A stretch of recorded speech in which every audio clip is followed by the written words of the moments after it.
What's going on, guys? We're back. We're gonna have a little double feature today. I've got a couple of shorter videos. By shorter, I mean like 10 minutes a piece. Um, so it'll equal out to, a 20, 30-minute video. It'd be cool though. First one is TVP World. We love TVP World. They kind of give us good temperature check and general information about most recent activities on the front line and big news there. And then I found another Ukrainian YouTube channel, and it shows a recon team, basically day in the life of a recon team, which I think is important for you guys to see, because it's not all rainbows and butterflies out there. It's not all gunfights and fucking throwing frag grenades. It's a lot of just walking and running from these little drones trying to take your head off. So we're gonna watch this. Do me a favor, like, share, subscribe, please. I want to quick shout out to everybody who's picked up merch already. We've got hats, hoodies, and t-shirts. You guys were asking me for quite a while to get that merch store set up, and I was hesitant to do it because you don't want to drop merch and you got like one person picks up a hoodie, right? It's like, oh shit. But you guys have blown me away with that, so thank you so much. I love the idea of y'all rocking different breed gear in your hometowns, man. It's so cool. Also, with that said, please, if you get something, if from the merch store, and you're comfortable with taking a photo in it, or take a photo of whatever and put it in our Discord, man, because I'm really interested. I want to see how it looks on y'all. And our Discord link will be in the description below. We keep all our uncensored footage there for our paid members. It's the best way to support me, what I do here in Ukraine. So we will jump into this. Let's go TVP World.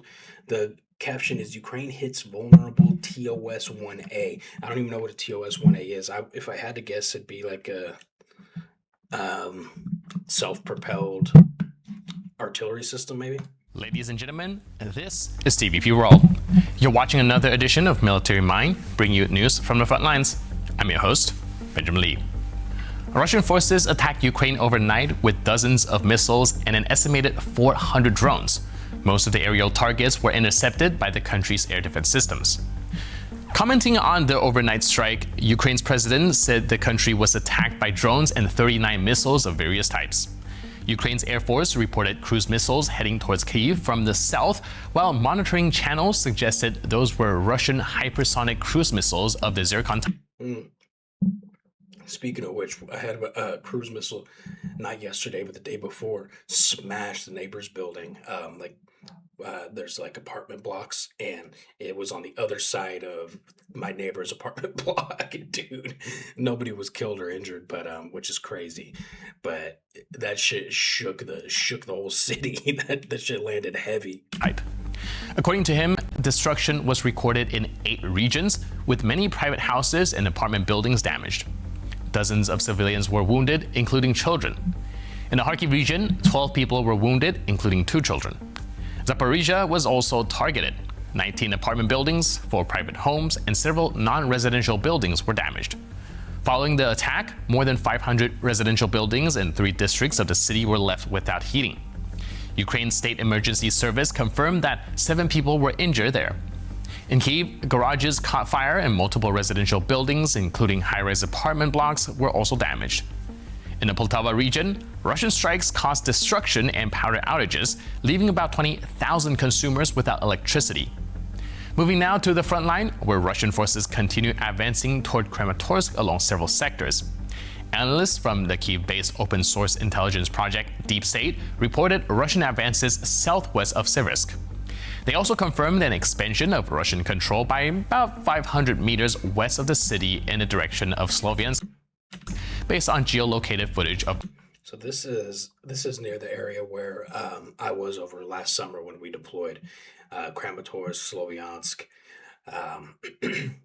At the time, we of course you have to I can't tell everybody where I'm located, but since then, the Azov International Battalion has moved AOs and they're at a different location. But this was the area, and it was pretty gnarly when we were there.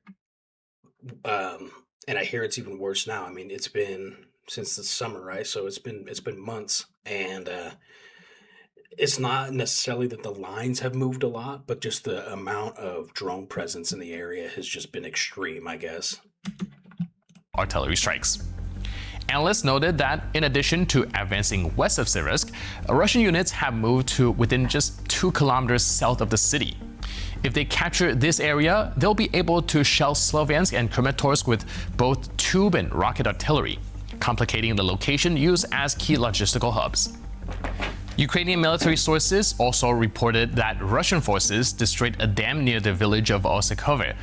According to Deep State, after previously destroying a bridge on the northwestern outskirts of the area, Russian forces dropped an aerial bomb and detonated the dam.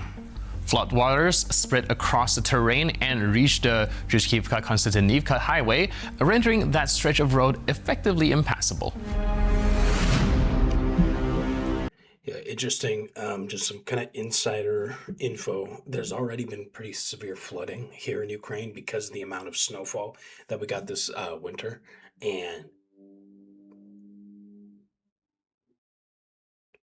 temperatures are warming up, so it's melting that snow, melting that ice. So it's already been flooding in a lot of parts of Ukraine, and at least I think it's one of the reasons the Russians hit the dam, just to capitalize on the already flooded infrastructure. So it's a problem. But we also saw Russia, they took out a massive dam like this in 2020, end of 2022, early 23, I believe, and it flooded like whole cities in eastern Ukraine. So that's their strategy. They're part of it.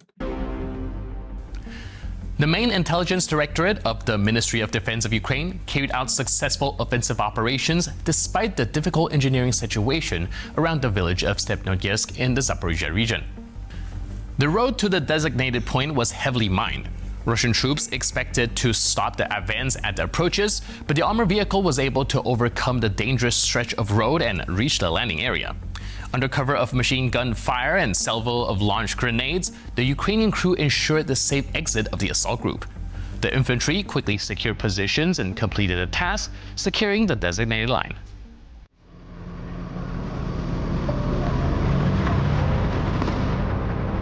The Mark 19 on that bitch.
Ukraine's artillery calculation coincided with the moment proving fatal. Love seeing that kind of shit. And I bet you're thinking, because I thought it at first, how are those vehicles not getting annihilated by drones? It's because they pick days. Both Russian and Ukrainian sides do this, but they pick days and times of the day where visibility is really low. So either their surveillance drones never saw this mechanized assault coming, or they saw it, but their attack drones, their bomber drones, their FPVs just weren't as effective in this kind of weather. This is always when you choose, if you have the opportunity to, this is when you want to move.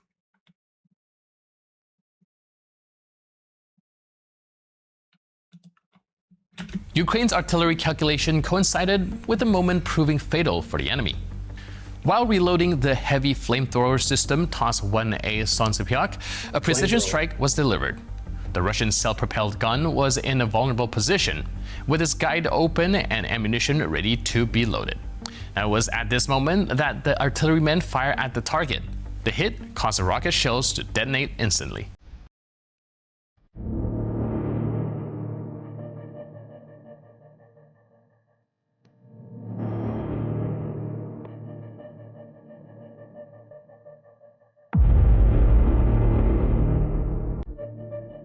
That was awesome, dude.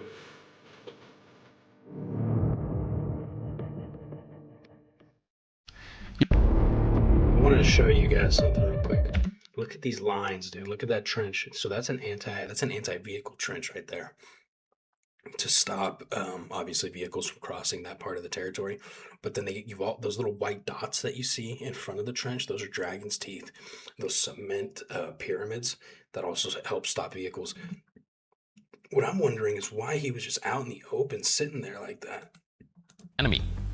While reloading the Russian rig. Look at him. Almost all intersections like this are TRP'd. They're target reference points, especially at this stage of the war, because of how long the lines have been stagnant. So many intersections are already coordinated for most of the mortar and artillery teams already have them dialed in. So theoretically, when the surveillance drone spotted this TOS 1A flamethrower thing, they just radioed into the artillery battery and said, hey, target or TRP 13 alpha.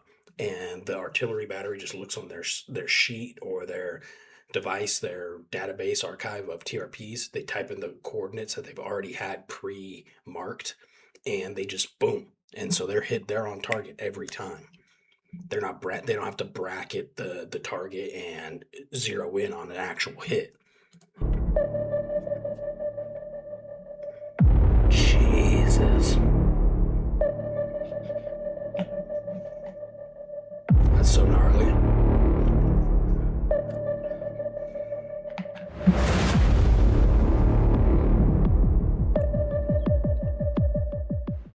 Ukrainian fiber optic FPV drones are methodically destroying the logistics of the Russian occupiers, the very logistics that keep their assault operations afloat. Footage of combat operations by operators of the Signum Battalion of the 53rd Separate Mechanized Brigade shows the results. 39 pieces of logistic equipment have been disabled or completely destroyed. Trucks, pickups, minibuses, and other vehicles used to transport ammunition, fuel, and personnel were targeted. Fiber optic FPV drones demonstrates high efficiency. Their resistance to electronic warfare allows operators to guide the device to their targets even in difficult conditions. The strikes took place both while the equipment was in motion and at its temporary concentration points.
On Ukrainian front lines, where every minute Hold on, we gotta talk about that.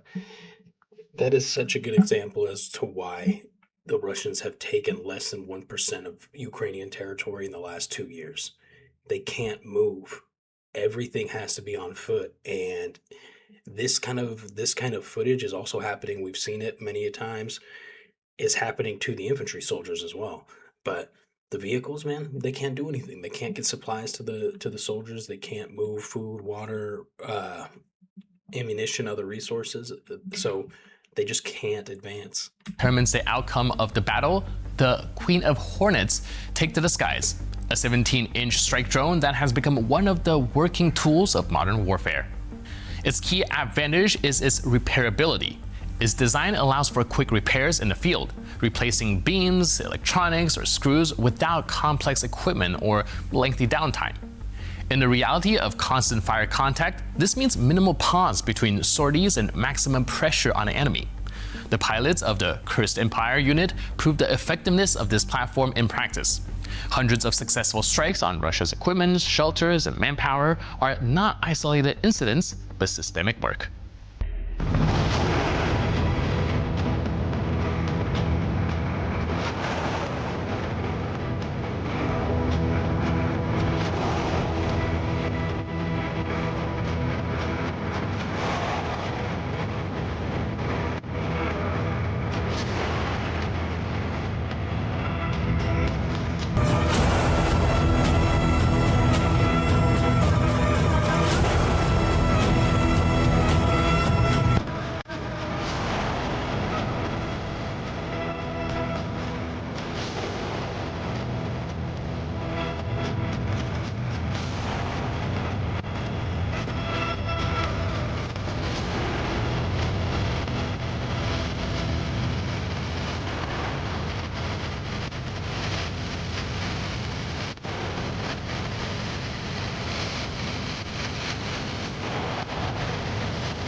And with that footage, we conclude this edition. Dude, such good footage. That was a killer episode, dude. We won't even go into the next one because we're already almost 20 minutes in. I didn't expect to talk that much.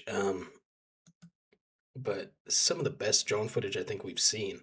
It's not, humans getting eviscerated, but you could tell how effective the Ukrainians and Russians to their